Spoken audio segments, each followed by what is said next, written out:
Okay, welcome. This is Matthew Mansell. You are watching this on Voluntary Virtues Network. Um, and the name of this show is Divine Anarchy. I'm 21 minutes late, and for a reason, which I'm not going to get into. So, for those who aren't aware, this show is really going to be a bore. Um, and for a particular reason, that I'm not going to cover any news story or any main topic. Rather, what I will do is going to read the Declaration of Independence, and for reasons. The theme that yesterday was Independence Day, in which we celebrate, quote, the birth of our nation, even though that's actually incorrect. Now, as an anarchist, I don't celebrate the birth of a nation. I mean, not a birth of a government. I do celebrate independence from a government, though, to some extent. And I look forward, hopefully, one day where we'll be independent from all governments. But really, the truth is, July 4th, really nothing more than a celebration of the independence of 13, or the de- de- declaration that 13 colonies would be independent, become independent states from the British Empire. It's not the formation of the government. On July 2nd, 13 colonies voted to become independent from Britain. On July 4th, the document was drafted and dated, the Declaration of Independence was dated, and then on August 2nd, it was signed. And by a year later, the 13 now independent states decided, after winning the war, to set up a alliance with each other that became known as the the Confederation, or the Continental Confederation, or the Confederation of the United States. Thus, we have the Article of Confederation that governed that union. So let's read the Declaration, because most people haven't actually read it. If you do not know, the Declaration of Independence actually exists within the U.S. law code. It is the first, literally right within the first 5 pages of the U.S. code. And it reads as follows: the Declaration of Independence in Congress, July 4th, 1776. The unanimous declaration of the 13 United States, plural, of America. When in the course of human events it becomes necessary for one people to dissolve the political bonds which have connected them with another, and to assume among the powers of the earth the separate and equal station to which the laws of liberty and of nature's God entitled them. A, dis- a decent respect, or the laws of nature and the nature's God entitled them, a decent respect to the opinion of mankind required that they should declare the causes which impel them to the separation. We hold these truths to be self-evident meaning that it's really ridiculous that we actually have to declare them. So that's how obvious and that the truths are. And that it's astounding that we have to declare them, and we really don't have to provide proof for them. You just can't contradict them. What are the truths? That all men are created equal, that they are endowed by their Creator with certain inalienable rights. These are rights that government hasn't given, that religious individuals haven't given, but that they exist by virtue of our humanity, by virtue of being born, and because government and popes and priests can't give them, neither can they take them away.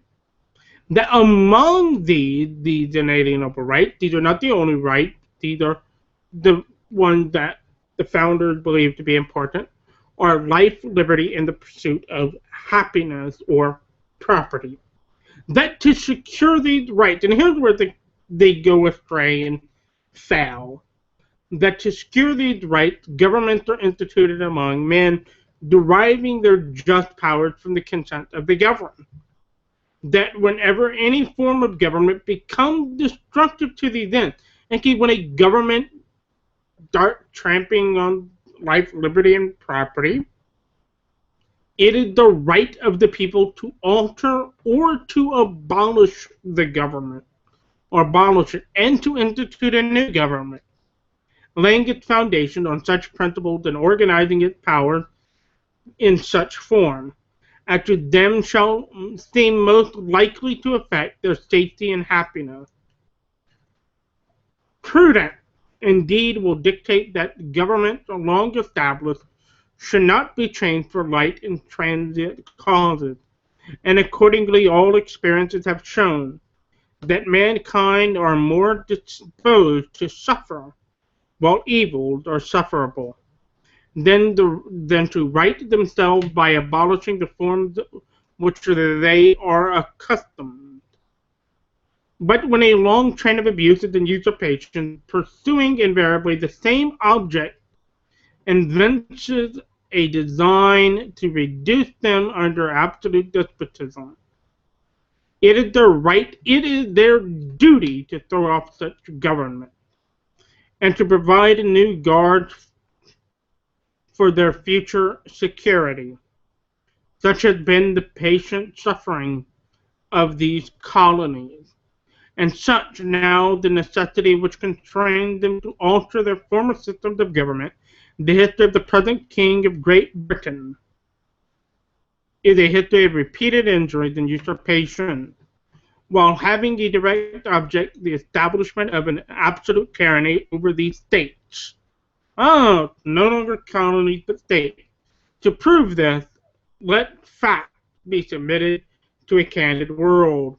He has refused to assist to laws that the most wholesome and necessary for public good. He has forbidden the government to pass laws of immediate and pressing importance, unless suspended in their operation till its assent should be obtained, and when so suspended he has utterly neglected to attend them. He has refused to pass other laws for accommodation of large districts of people, unless those people would relinquish the right of representation in the legislature, a right inestimable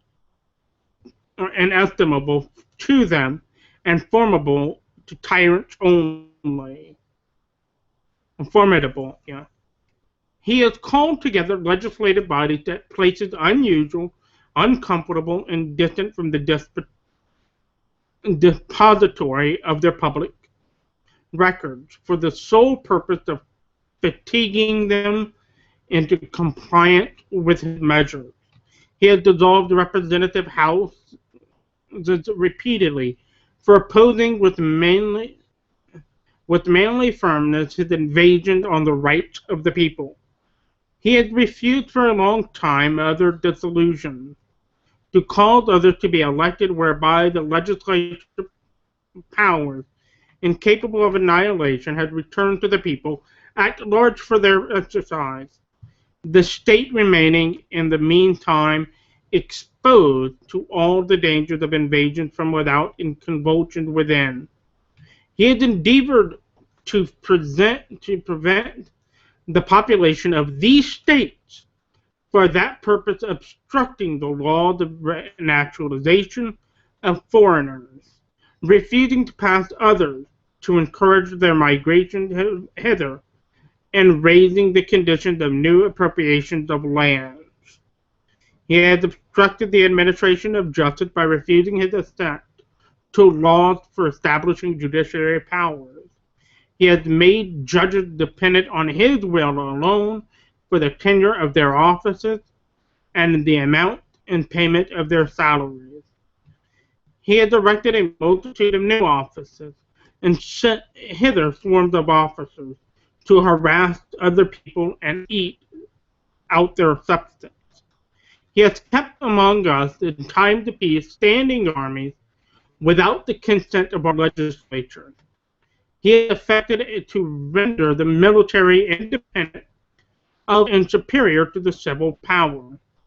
He has combined with others to subject us a jurisdiction foreign to our Constitution and unacknowledged by our laws, giving his assent to their acts of pretended legislation, for quartering large bodies of armed troops among us, for protecting them by a mock trial and punishment for any murders which they should commit on the inhabitants of these states, for cutting off our trade with all the parts of the world, for imposing taxes on us without our consent, for depriving us in any manner of the benefit of trial by jury, for transporting by us beyond seas to be tried for pretended offenses, for abolishing the free system of English laws in a neighboring province, establishing therein arbitrary government, and enlarging its borders so as to render it at once an example and fit instrument for introducing the same absolute rule into these colonies, for taking away our charters, abolishing the most valuable laws, and altering fundamentally the forms of our governments, for suspending our legislatures and declaring themselves invested with power to legislate for us in all cases whatsoever. He has abdicated government here by declaring us out of his protection and waging war against us. He has plundered our seas, ravaged our coasts, burnt our towns, and destroyed the lives of our people. He, at his time, transporting large armies of foreign mercenaries to complete the works of death, desolation, and tyranny, already begun with circumstances of cruelty and perfidy, scarcely parallel in the most barbarous ages, and totally unworthy to head of a civilized nation. He has constrained our fellow citizens, taken captives on the high seas to bear arms against their country, to become the executioners of their friends and brethren, or to fall themselves by their hands. He has excited domestic insurrections among us, and has endeavored to bring on the inhabitants of our frontiers the merciless Indian savages, whose known rule of warfare is an indistinguishable destruction of all ages, sexes, and conditions. In every stage of these oppressions, we have petitioned for redress in the most humble terms. Our repeated petitions have been answered only by repeated injury. A prince whose character is thus marked by every act which may define a tyrant is unfit to be the ruler of a free people. Nor have we been wanting the attention to our British brethren. We have warned them from time to time of attempts by their legislature to extend an unwarrantable jurisdiction over us. We have reminded them of the circumstances of our immigration and settlement here. We have appealed to their native justice and magnanimity, and we have conjured them by the ties of our common kindred to disavow these usurpations, which would inevitably interrupt our connection and correspondence. They too have been deaf to the voice of injustice and of consanguinity, We must therefore acquiesce in the necessity which denounces our separation and hold them, as we hold the rest of mankind, enemies at war and peace friends. We therefore, the representatives of the United States of America in General Congress assembled, appealing to the Supreme Judge of the world for the rectitude of our intention, do in the name of and by authority of the good people of these colonies, solemnly publish and declare that these united colonies are and of right ought to be free and independent states, that they are absolved from all allegiance to the British Crown and all political connection between them and the state of Great Britain, is and ought to be totally dissolved, and that as free and independent states they have full power to levy war, conclude peace, contract alliances, establish commerce, and do all other things, or acts and things which independent states may of right do. And for the support of this declaration, with a firm reliance on the protection of divine providence, we mutually pledge to each other our lives, our fortunes, and our sacred honor. And then the signatures of the signers. That, my friend, is this week's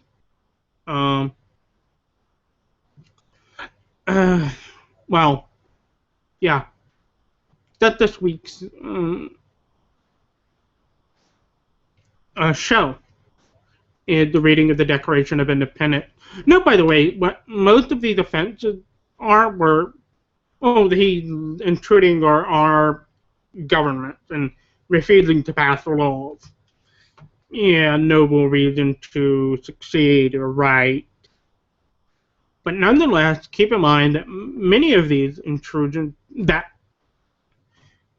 they complain about King George for doing, they themselves, the United States government, is now doing. When such train of abuses happen, it is the right, yea, it is the duty of the people to abolish such government. But unlike Jefferson, that's where it should end. We should not abolish and replace such tyranny, but to simply abolish. As our good friend Henry David Thoreau put it, I heartily accept the truth that government is that which governs least, and I should like to see it acted up to a more rapidly and systematically carried out. It finally amounts to this, which I also believe, that government is best which governs not at all. And when men are prepared for it, that will be the kind of government they will have. This is Matthew Mansell. Thanks for watching. Peace out and live in divine anarchy.